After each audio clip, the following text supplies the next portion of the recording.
Selamat pagi Prof. Ridwan dan juga rekan-rekan teman sekalian yang menonton video ini. Perkenalkan kami dari kelompok 9 ingin mempresentasikan hasil dari pembuatan website koperasi untuk Nusa Putra 2, SMK 2. Dengan ketua kami Aristas Tendi Susanto dengan NIM 24N10003, lalu anggotanya Yohanes Akselino dengan NIM 24N10015 dan juga saya Theodorus Nathanael Adi Pratama 24N10024. Oke, yang pertama permintaan awal klien, di mana klien kami meminta tiap bulan kewajiban anggota terdiri dari yang pertama yaitu dari simpanan wajib, lalu yang kedua ada simpanan wajib khusus, yang ketiga juga ada simpanan sukarela, dan juga angsuran yang di mana anggota itu mempunyai hak tunda maksimal 3 kali angsuran, maksimal hanya 3. Lalu ada bunga yang di mana besarnya 2% menurun, serta uang kestra SMA dan SMK 2 anggota di jenjang tersebut. Lalu yang terakhir ada kemudian data yang dimasukkan dalam kas keluar, masuk, dan jurnal umum buka buku besar, neraca saldo, jurnal penyesuaian, dan laporan keuangan. Lanjut lagi, ada permintaan klien setelah melakukan diskusi dengan kami. Ya, ini pada sisi admin, mereka meminta adanya simpanan pokok 20.000 sekali bayar di awal pembayaran. Lalu ada permintaan di mana simpanannya ini dibayarkan tiap bulan, ada simpanan wajib khusus, dan juga simpanan wajib sukarela. Skala tampilan bulanan dan global pada total simpanan. Ada juga permintaan berupa pinjaman beberapa diangsurkan berapa kali, lalu bunga pinjaman 2% dari sisa pinjamannya berapa, estimasi pelunasan dan sisa angsuran berapa. Lanjut lagi permintaan klien setelah diskusi lebih lanjut. Pada sisi anggota dan tamu, klien itu meminta beberapa hal, yaitu anggota bisa memantau estimasi dari sisa angsuran beserta bunganya. Lalu yang kedua, anggota bisa melihat pengajuan simpanan dan juga dari pinjamannya. Yang ketiga ada anggota bisa memberikan bukti pembayaran, dan terakhir pada sisi tamu atau anggota bisa mengecek status keuangan, simpanan ataupun kewajiban masing-masing. Penambahan fitur berupa session berbeda, portal login admin dan user, login memakai Google, mendaftarkan akun Google melalui admin, dan juga penggunaan store prosedur implementasi trigger. Solusi dan juga arsitektur sistem. Yang pertama adalah basis data terstruktur menggunakan MySQL, yang dimana ini menggunakan normalisasi untuk data yang efisien dan store prosedur untuk membungkus semua logika bisnis yang kompleks. Nah, yang kedua ada namanya otomatisasi penuh, trigger, dan SP. Setiap transaksi penting seperti pembayaran secara otomatis memicu serangkaian aksi akuntansi yang memastikan tidak ada langkah yang kelewat. Nah, yang terakhir ada antarmuka modern dan aman. PHP dan Bootstrap menyediakan antarmuka yang bersih, responsif, dan aman dengan sistem login yang terpisah untuk admin dan anggota, termasuk SSU Google sesuai permintaan. Oke, selanjutnya akan dibacakan oleh rekan saya, Aristas Tendi Susanto. Oke, ini saya Aristas Susanto untuk membahas bagaimana untuk alur sistemnya, bagaimana ini bekerja. Jadi untuk dari diagram sini bisa dilihat kalau misalnya kita itu memiliki dua akses portal yaitu admin dan anggota yang dimana mereka itu mendukung untuk login menggunakan Google. Lalu kita itu bisa mengakses bagian halaman login, lalu bagaimana mengakses dashboard admin, laporannya, verifikasi pembayaran, bahkan sampai pada bagian anggotanya yaitu riwayat transaksi, dashboard anggota, konfirmasi pembayaran, lalu halaman login anggota. Lalu pada bagian back-end-nya kita juga membuat beberapa store prosedur yaitu mulai dari yang obligasi dari bulanan, lalu untuk proses tutup bukunya, lalu untuk proses payment-nya, lalu untuk simpan pinjamnya. Lalu ke semua itu nanti akan diproses untuk menampilkan sebuah tabel yaitu seperti tabel pembayaran, jurnal kewajiban, lalu untuk anggotanya, akun, pinjaman, lalu sampai ke laporan, neraca saldonya, dan lain-lainnya. Untuk di sini hanyalah sebagai arsitektur biasa, arsitektur yang sekiranya sebagai gambaran nanti akan dijelaskan lebih lanjut untuk kedepannya bagaimana aplikasi kita dijalankan. Oke, untuk disclaimer terlebih dahulu bahwa pengerjaan website ini pada saat presentasi ini masih memiliki progres 80% karena memiliki banyak pertimbangan yaitu seperti bug pada tampilan dashboard sehingga menggunakan inject SQL terlebih dahulu sebagai template-nya. Lalu juga ada bug pada tampilan halaman arus kas yaitu pada logiknya crash. Lalu pada kekurangan lainnya seperti progres akhir dari project lewat sudut pandang klien yang tidak sesuai harapan dari kliennya juga. Lalu juga bug pada proses tutup buku tahunan yang memang terdapat crash logiknya juga. Oke, sekarang langsung ke kritikan dan sarannya. Ini setelah kami menemui klien, terdapat beberapa saran dan kritikan. yaitu seperti konfigurasi tambahan yang belum ditampilkan pada sisi anggota, yaitu penampilan dari simpanan pokok, bunga pinjaman, lalu bunganya belum masuk. Lalu untuk konfirmasi pembayaran lewat potong gajinya, simpanan wajib itu harus lebih detail, lalu juga simpanan sukarela harus lebih detail, lalu simpanan pokok juga harus lebih detail. Lalu dibuat rekap mutasi atau seperti stroke untuk hasil perhitungan akhir setelah seluruh pemotongan gaji. Baik, sekarang kita lanjut ke Google SSO login-nya.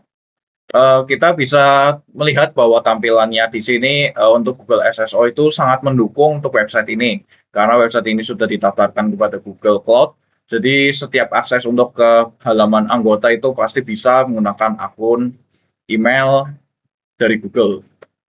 Lalu kita itu bisa mengaksesnya karena ini adalah sebagai bukti bahwa login itu berhasil. Oke, sekarang untuk ketampilan dashboard, untuk disclaimer juga, untuk semua apa yang di tampilan dashboard awal ini menggunakan data template yang menggunakan SQL injection. Jadi ada kerusakan pada bagian logik sehingga tidak dapat menampilkan data secara akurat. Oke, sekarang untuk bagian halaman dashboard, terdapat bahwa ini ada bagian tanggalnya, bagian data-data mana yang sekiranya mau ditampilkan, lalu juga ada grafik batangnya yang bisa dicek juga berapa nominalnya, lalu juga terdapat status pinjaman. Hal ini juga mendukung bagaimana kita itu hanya mengakses untuk arus kas masuknya saja, atau bahkan hanya sekedar mengakses pada kas keluar, dan hal tersebut juga mendukung pada bagian grafik donat pada bagian status pinjaman. Lalu di sini ada skenario transaksi akhir bulannya, yang dimana skenario tersebut saya buat sekiranya untuk mendukung proses akuntansi ini. Jadi di sini tidak berkaitan pada dashboard sebelumnya, kita di sini akan fokus ke bagaimana fitur-fitur akuntansi yang ada pada website ini. Sekiranya di sini bisa dilihat sendiri ya, bagaimana status keuangannya. Oke, sekarang langsung masuk ke manajemen akun. Kita bisa lihat sendiri bahwa di sini ini adalah bagian tampilan sebagaimana kita dapat menambahkan akun, statusnya apa, kodenya apa. Lalu kita bisa menyunting atau mungkin menghapus akun tersebut.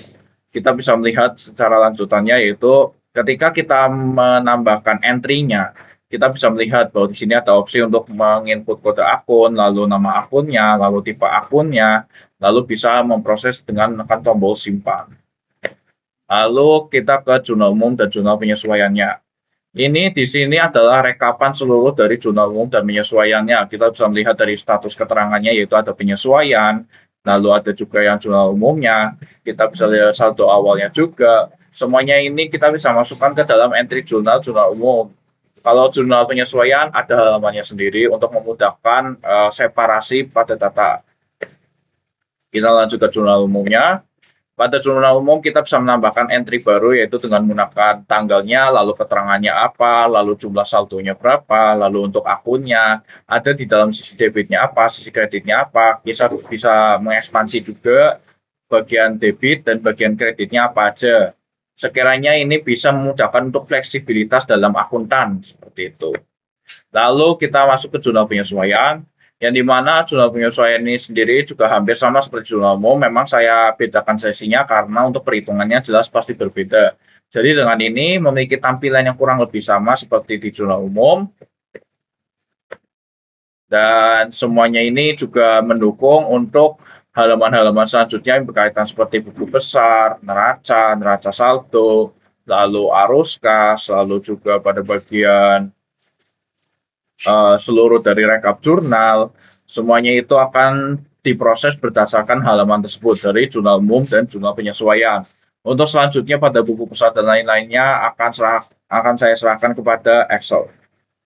Oke, perkenalkan, nama saya Yohanes Akselino Haria Saputra dengan NIM 24N10015. Jadi saya akan menjelaskan untuk buku besarnya itu sendiri dalam website ini. Jadi untuk laporan keuangannya sendiri, ini sudah ada filter laporan, terus ada hasil buku besar. Nah, tertera juga ada tanggal, keterangan, debit, kredit, terus ada saldo juga. Lalu untuk next slide-nya kita ada laporan laba dan rugi. Jadi untuk laporan laba dan rugi sama seperti tadi, itu ada filter periode juga, tapi untuk apa yang ditampilkan di sini itu ada, pertama ada pendapatan, lalu ada beban. Nah, pendapatannya sendiri itu ada pendapatan bunga pinjaman, pendapatan kesra, terus ada pendapatan usaha toko, total pendapatan. Nah, untuk bebannya sendiri itu ada beban sewa, beban gaji, beban perlengkapan, beban penyusutan, hingga total beban.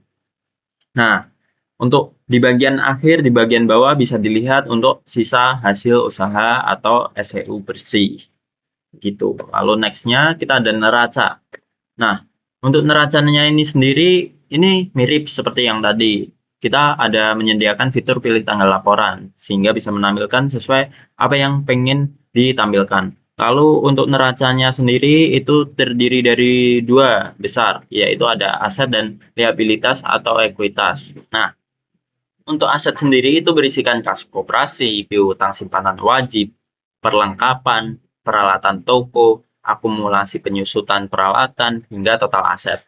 Nah, untuk liabilitas dan ekuitas, itu liabilitas dari utang usaha, utang gaji, pendapatan terima di muka, dan ekuitasnya sendiri itu ada simpanan pokok, terus ada SHU ditahan, lalu SHU berjalan, hingga total liabilitas dan ekuitas.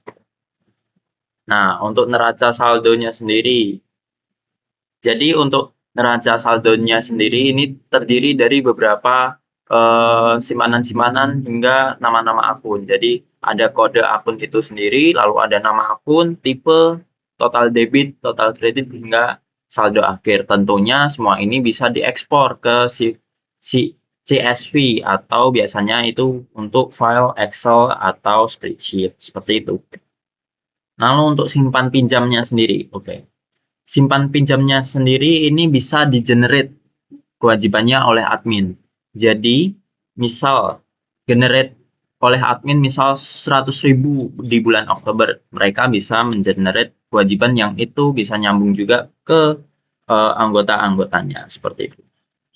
Lalu ada ini di bagian anggota-anggotanya ada dashboard keuangan Anda. Kita pakai misal contohnya Budi Santoso. Nah, untuk tampilan awal Budi Santoso ini dia ada simpanan, ringkasan simpanan, misal ada simpanan pokok, simpanan wajib, simpanan sukarela, lalu ada daftar tagihan yang belum lunas, misal ada di bulan 10 atau bulan Oktober itu ada 100.000. Nah, itu nanti bisa dikonfirmasi pembayarannya seperti apa. Lalu informasi pinjaman aktif itu sisa pokok pinjamannya, misal kalau di sini itu 1 juta hingga ada jatuh temponya di 1 Juni 2023, misal seperti itu. Lalu ada riwayat transaksi lunas. Jadi ketika kita sudah membayar, si Budi Santoso ini sudah membayar, nanti sudah tercatat di sini seperti itu. Lalu ini adalah portal anggota NSP. Itu ada form konfirmasi pembayaran. Jadi nanti ketika si Budi Santoso ini ingin mengkonfirmasi pembayaran, mereka harus mengirimkan atau menulis konfirmasi pembayaran ini dengan misal pilih tagihan yang dibayar, terus jumlah, lalu ada metode pembayarannya itu sendiri, misal transfer bank atau dan lain-lain, lalu ada bukti transfer. Nah, lalu ada keterangan yang itu bersifat opsional, misal kalau di sini itu bayar bulanan di bulan Oktober atau bulan 10. Nah, ini mirip seperti tadi. Nah, ini nanti misal Budi Santoso ini sudah mengklik konfirmasi pembayaran. Nah, itu nanti dicek oleh admin. Nah, ini sedang proses untuk menunggu verifikasi dari adminnya itu sendiri. Nah, jika ini tampilan admin, jika Budi Santoso ini sudah mengajukan, lalu admin menyetujui, itu nanti muncul, misal Anda yakin menyetujui pembayaran ini, lalu misal langsung berhasil. Nah, otomatis di Budi Santoso ini sudah terverifikasi oleh admin bayar bulanan di bulan Oktober 100.000. Itu di tanggal 15 Oktober 2025. Nah, nanti ada muncul di laporan mutasi simpanan. Nah, itu juga muncul di dashboard awal Budi Santoso ini. Seperti yang di bawah itu ada riwayat transaksi lunas periode 10 2025 total tagihan itu 100.000 hingga akhirnya di daftar tagihan itu sudah tidak ada yang belum lunas. Seperti itu. Lalu ini ada di konfigurasi sistem. Jadi, di konfigurasi sistem ini itu ada beberapa stat atau misal nilai finansial, kita ada simpanan wajib berapa, simpanan khusus berapa, simpanan sukarela berapa, bunga pinjaman berapa, uang kesra berapa, dan maksimal penundaan itu berapa. Nah, ini semuanya ini diatur oleh admin. Misal bunga pinjamannya ingin 10%, yaitu bisa nanti 0,1%, misal seperti itu. Tinggal diubah-ubah aja sesuai dengan kebijakan-kebijakan yang ada di SMK Nusa Putra. Nah, untuk halaman errornya sendiri, ini akan dijelaskan oleh teman saya, Stanley. Seperti itu. Oke, kembali lagi ke saya. Jadi saya selaku sebagai ketua dari kelompok ini, saya memang harus klarifikasi terlebih dahulu bahwa di sini memang ada halaman error dari bagian arus kas, tutup buku, lalu juga tampilan satu anggota yang belum berkurang walaupun sudah di ACC, yaitu terutama pada bagian yang simpanan pokok, simpanan wajib, dan lain-lainnya. Jadi ini memang menjadi sebuah keberatan karena memang pertimbangan dari waktu dan juga apa yang bisa kita lakukan untuk saat ini. Saya bisa langsung next slide, yaitu kita bisa mengkonfirmasi pada bahwa hasil akhirnya bahwa pada status sistem berhasil diimplementasikan, yaitu pada pengajuan pinjaman, pengembalian pinjaman, upload bukti transfernya, lalu integrasi akuntansinya, yaitu mulai dari kas, jurnal, buku besar, mengasah saldo, jurnal penyesuaian, hingga sampai laporan keuangan. Lalu untuk skala tampilan bulanan dan global pada total simpanan seperti apa yang diinginkan oleh klien, lalu juga jurnal dan neraca saldo bulanan tahunan, lalu juga untuk cek status keuangan, lalu juga lihat riwayat pengajuan simpanan dan pinjaman, cek mutasi simpanan pinjam admin dan anggota, lalu rincian pinjaman yaitu yang untuk sisanya saja. Dan lalu kalau misalnya dari sistemnya sendiri, ada yang memang sudah kita buat, namun masih ada bug-nya, yaitu mulai dari angsurannya yang hak tunda 3 kali, bunga 2% menurun, uang kesranya, pantau estimasi sisa angsuran dan bunga, rincian pinjaman, terutama pada bagian berapa kali dipinjam, lalu diangsurnya berapa kali. Dan juga ini pada fitur tutup buku tahunan seperti sebelumnya dan juga arus kas. Di sini sistemnya sudah ada, namun memang belum bisa ditampilkan karena mungkin ada kesalahan bug pada PHP atau mungkin bahkan di bagian SQL-nya atau mungkin bagian store prosedurnya. Oke, jadi di sini kita bisa menampilkan lampiran untuk foto-foto kita bersama klien. Di sini saya sedang mempresentasikan bagaimana saya itu memposisikan diri sebagai orang yang sebagai ketua untuk proyek web ini. Jadi saya menjelaskan semuanya secara detail, lalu juga menjelaskan bagaimana fungsionalitas dan fleksibilitas website ini yang sekiranya ini bisa mendukung pekerjaan oleh sang klien. Lalu juga di sini kita bisa menampilkan semuanya apa yang ada yang telah kita kerjakan dan juga menampilkan seluruh dashboardnya hingga sampai laporan akhirnya. Dan di sini adalah foto akhir kita bersama klien dan sekiranya saya sebagai ketua ingin mengucapkan mohon maaf sebesar-besarnya jika terjadi banyak kekurangan pada proyek ini dan kami akan berusaha untuk menjadi lebih baik untuk kedepannya. Jadi sekian, terima kasih.